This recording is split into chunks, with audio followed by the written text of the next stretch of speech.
everything got buffed. Yeah, this character is harder to kill. This character has shields. There's a lot about this character that's really, really good, but yeah, I'm sorry, chat. I'm sorry, guys.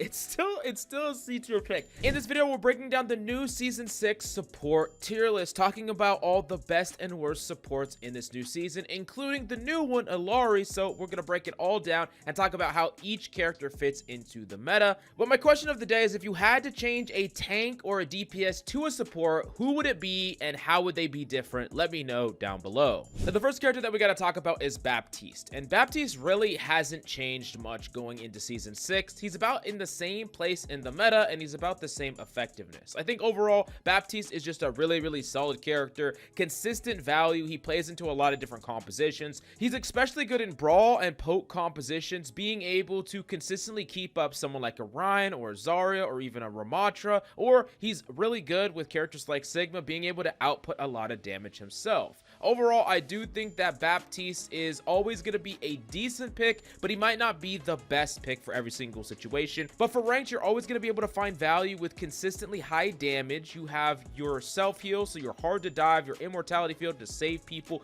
or save yourself, and the fact that you can take high ground really easily means that you're actually really good on maps like New Bonnie, for instance, where other characters are going to struggle if they're ever forced off that high ground. I think overall, he's a really, really solid pick, and I'm going to put him at the very, very top of B tier. Now, next up, we do got to talk about Brig, who did receive some nerfs going into Season 6. Not only does she have less barrier health, but she generates her ultimate at a slower rate. And still, this character is very strong. Being able to armor pack someone multiple times to help them, whether they're being aggressive or if they're being dove. In addition to that, you can really help your team regardless of where they are on the map just by peeking them and just giving them that burst healing. It's really, really strong. You provide a ton of consistency and sustain for your team, making it so you can bodyguard up with another person and make them really, really hard to deal with, really hard to kill, which can be amazing for characters that don't have mobility. Characters like Zen, even depending on the composition, it doesn't provide a crazy amount of heals, but you could do it depending on the comp. And then Ana, which is just the best duo partner for Brig right now, because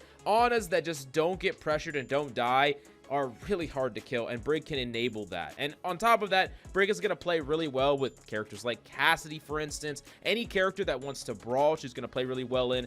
And I also do think that Brig can play in both a brawl and she can play in a dive. Really, you can play her in a dive depending on the type of dive. You can actually play her because she wants to not only pack your team in, but you can rally, you can pivot in aggressively if you need to. And I think that she works well, especially with a character like Wrecking Ball, because then all of a sudden you don't need a ton of heals on your team, so you can rock some untraditional duo support compositions like that Zen and that Brig. Now, that being said, I definitely think that these small changes to her are going to be felt, especially in ranked. Having less shield health is going to be something that comes up quite often. It can be, I know it's only 50 health, but it can definitely be a bit annoying, whether you're being poked by a tracer and they break your shield early, or whether just generally your shield has less uptime and then not having your ultimate nearly as much. All these things kind of combine together to make her a little bit less impactful, but I do think that she's really strong. And I think outside of specifically poke compositions, which is the one comp I would say you don't really want to play her in at all, I think that she's pretty strong and flexible.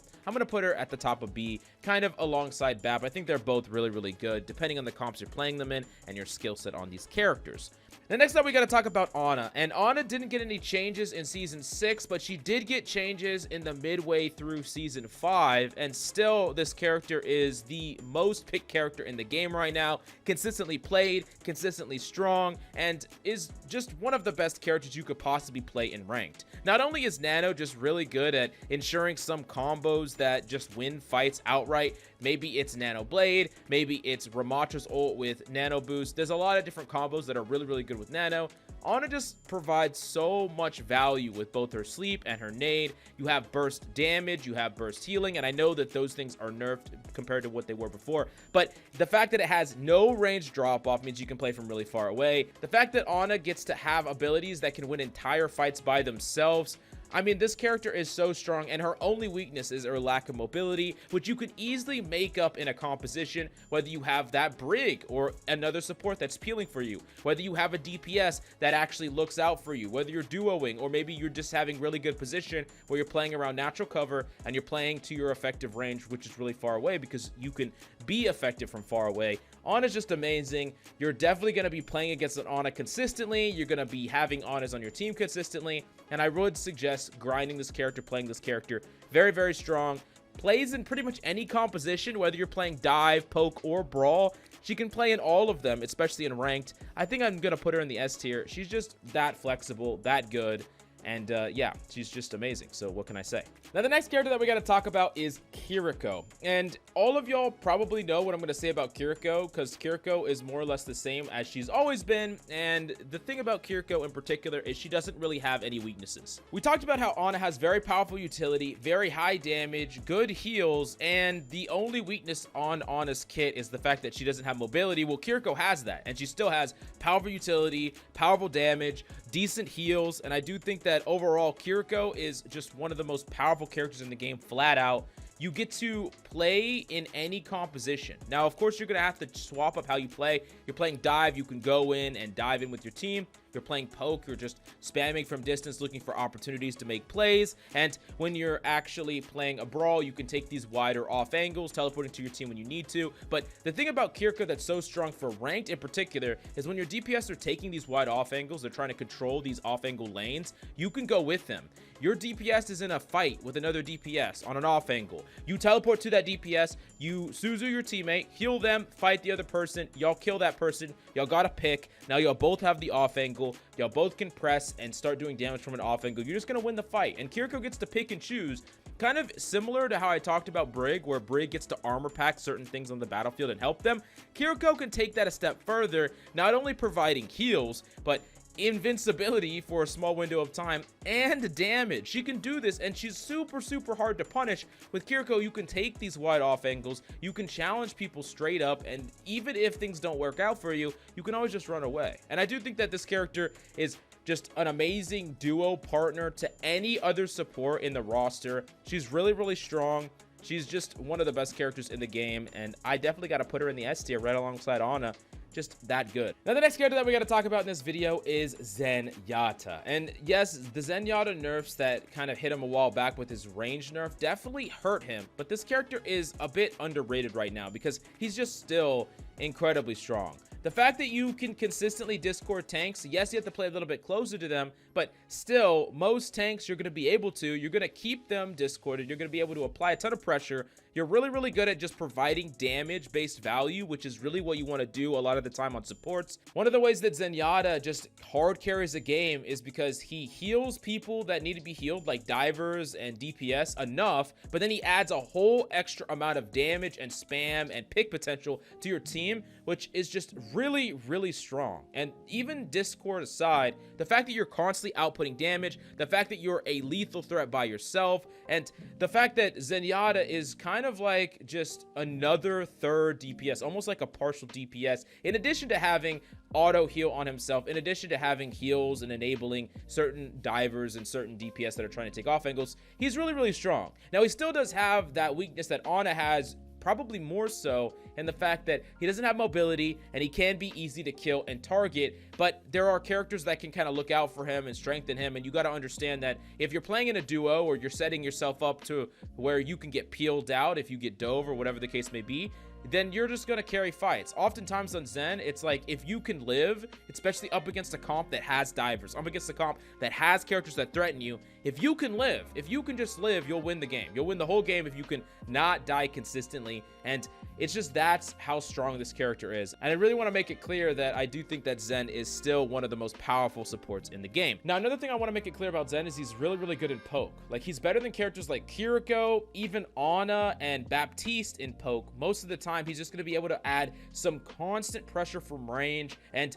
in poke compositions, you don't often need giant amounts of heals. You need pressure and pick potential, which is exactly what Zenyatta brings to the table. So he's very good in poke. He can be very good in dive as well, because you can, you know, discord a target, have them dive onto that target, and Zenyatta can kind of follow that up. Although sometimes if you're in the dive mirror, you got to understand that you're discording something, your team is going after them and they're coming after you, so you have to simultaneously help your team by discording and maybe doing a little damage, but also make it as hard as possible for yourself to kill. It's like finding that little balance. And then in Brawl, Zen's actually fairly good. The only weakness about Zen in a brawl composition like a Rhine or even a Junker Queen is that you're sacrificing a Lucio most of the time because you can't rock a Zen and Lucio very easily. And Lucio, that speed is better for a brawl. This doesn't mean that you can't play Zenyatta in ranked. I think you can play Zenyatta anywhere just because of his frag potential and hard carry potential, but that's his weakest composition.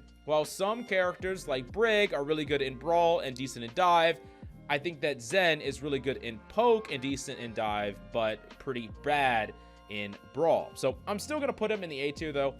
Objective power level, really, really strong. I'm putting him in A. Next up, let's talk about Lucio. And Lucio's a weird one to place because I do think that for ranked play, he's worse than a lot of other supports. Like, he's fairly weak when we consider him compared to like Brig and Bap. I think the average game of ranked that doesn't have any cohesion, doesn't have any coordination, he's gonna be worse than them. He's still strong. You could still play him and get value, and you could still do some Reddit Lucio stuff and get some value that way. But if we looked purely at ranked play throughout the most of the ranks of play, I would probably put him here, right? But I do think that when we look at him from the top level, the pro play, he's like in the S tier. He's that good. He's consistent. He's reliable. He's needed in dive. He has very powerful ultimate in his beat. And I kind of want to put him in like a balanced place, right? I think he's good, but I don't necessarily think he is amazing. And, you know, this tier list is kind of a combination of pro and ranked play. So, you know, I kind of either think like high B or low A is kind of where I would put him.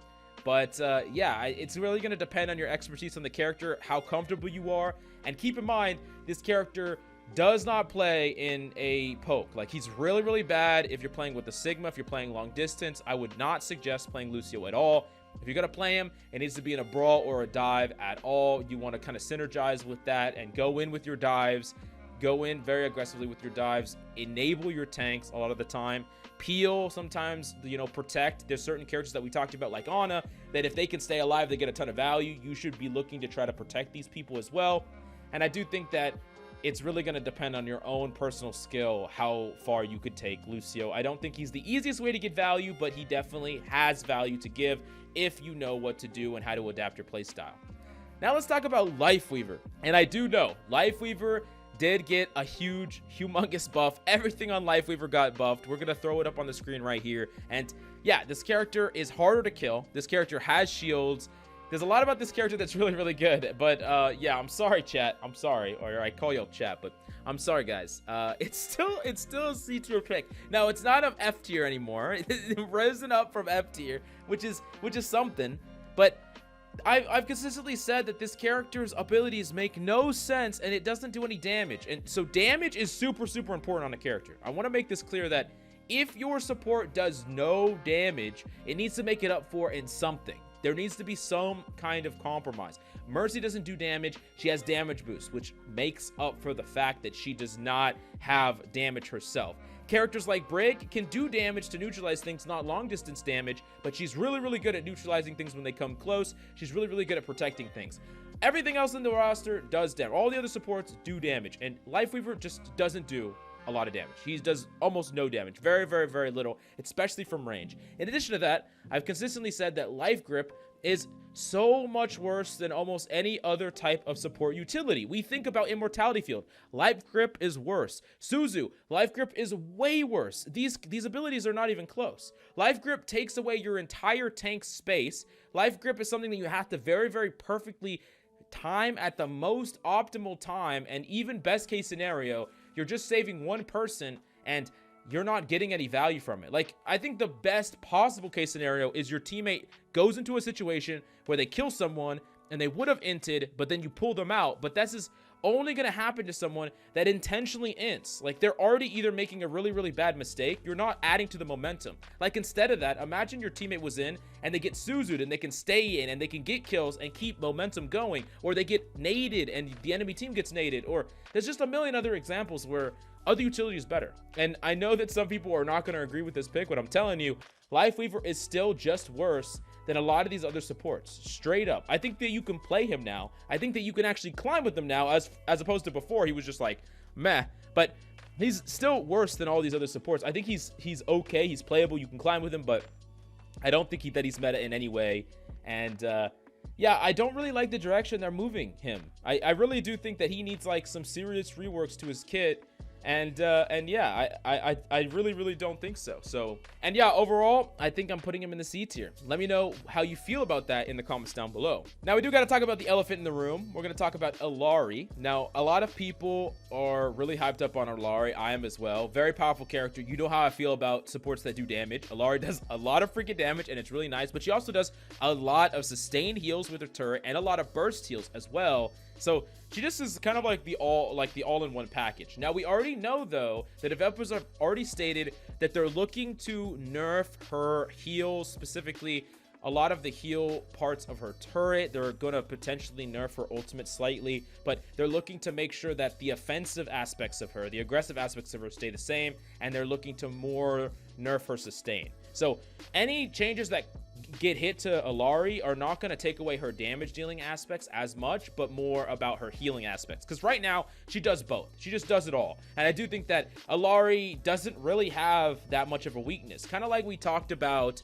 you know, Kiriko doesn't really have that many weaknesses. Illari is kind of like Ana, where she has really powerful damage, very consistent playmaking, can do a lot of things, can sustain the team. But Illari also has mobility on top of that. Now, I would say that Ana has some more powerful bits of utility, like the nade and the sleep dart, but Illari is just going to be able to consistently output a ton of damage pressure, kind of like we talked about with Zen. So I do think that Illari brings a lot to the table and has less weaknesses and can probably be played in all the compositions. Poke, she seems amazing in Poke. Brawl, she seems really good in Brawl as well. And Dive, I think you can play her in Dive as well because of her mobility. You kind of combine all together, and I'm actually going to put her in the S tier in her current state. That's how strong I think she is. I think she's one of the strongest characters that we've ever seen being introduced into the game. She's really good, and even post nerf, I would still imagine her to be at least a top A or S tier pick based on the power level, based on her flexibility, based on the fact that she just does a lot to let you carry games. And that's really what you want out of a support, is not only a support, especially when you're grinding ranked, not only a support that gets to do the jobs of a quote-unquote healer, you know, keeping your team alive, burst healing, helping your team, but also a support that lets you go for picks, get high damage, get high kills, potentially, and just apply a lot of pressure or fill the gaps that are lacking with your DPS, which you can do really easily with this character. She's like a DPS support hybrid, and she's insane, so I'm putting her in the S tier. The next up, let's talk about Moira, and I do think that Moira is still really strong. She doesn't play in a poke at all, but you can play her in a brawl, you can play her in a dive. The fact that you can go an aggressive form of this character is good, but I do need to make it clear that you have to be doing damage on this character. You have to be being aggressive, trying to find either picks or value some way with your damage, whether you're diving in with your DPS or whether you're controlling or helping your DPS control off angles or whatever the case may be, because if you're just heal botting with this character, there are other characters that just do it better. I actually do think that Life Weaver is probably the best heal bot in the game right now. If you're just a heal bot, then yeah, it's the wrong way to play and you're not going to climb that much. But if you are going to heal bot, Life Weaver's the character for you. If you're heal botting with Moira, you are throwing. You're just straight up throwing. You have to be aggressive. You have to be willing to pivot aggressively. Still, though, I think that if you're willing to do that, you can get a lot of value on this character. And I'm sure y'all know the potential of this character when you have, like, I don't know, the highest healing in the lobby, the highest limbs in the lobby, the highest damage in the lobby. You've seen it before. You've done it before. This character definitely has a really high ceiling, especially in a lot of ranks. You know, the lower in rank you go, the better and better Moira gets. I'm going to put this character in the B tier. I think she's really solid, and I do think that in the right hands, someone that knows your limits and knows what you're supposed to be doing to get value, you're going to carry a lot of games. Now, last but certainly not least, we have Mercy. And Mercy's a tricky one. She did get a pretty sizable nerf going into this new season. The nerf to her damage boost is something that Mercies are going to feel. The people that you're pocketing aren't going to get as much damage. They aren't going to get as much limbs or picks or whatever the case may be. And you're going to feel it sometimes. And it's not going to be as oppressive when you're attached to like a good hit scan or something like that. Now, still, you're really good at enabling DPS. You're really good at enabling characters like Pharah and Echo, and Mercy is still a powerful character. Although I do think that she's going to get more impact in ranked than high tiers of play, and she does have more weaknesses. The better and better other supports, other people get at supports, the worse and worse I think Mercy gets relatively to them, and the better and better other DPS and people that can punish a Mercy get, the harder and harder it is to play Mercy. Still, though, though, if I just take the majority of ranks with how much value you get by just linking up Mercy with another DPS, it's crazy. We talked about that off-angle example with the Kiriko being able to teleport and help someone out. Mercy just gets to sync that up always, and it's super strong. You know, your DPS that is attached to a Mercy will always win the off-angle control fight and be able to win a duel with another DPS on the enemy team because they have the Mercy with them. Still a really powerful character, enables strategies that no other character can. I would say that she is probably her weakest in Brawl. She's decent in Dive if you have a flyer, I would say, because, you know, you can have that flyer go above, you know, Winston jumping in with the Pharah, Mercy above. So she's decent in Dive. I think that she's really good in Poke, potentially, if you're pocketing like an Ashe, maybe pocketing a Sojourn. But if you're playing her in Brawl, I think that that's like probably her weakest composition, but you could still make it work if you're pocketing the right DPS, I would say. Still, I'm going to put her in the B tier. I think that she's still a solid pick. She's not like better or worse than any of these other characters. It's just situational. But yeah, this is where I would end up placing her. And this right now is my Season 6 support tier list. I think it's pretty accurate, but definitely let me know if you agree or disagree with any of the picks in the comments down below. And do me a solid and smash the like, subscribe if you enjoy the content, or if you hate it, I still want you support. Anyways, thank you so much for coming by. Hope you enjoyed the video, and I'll see you next time.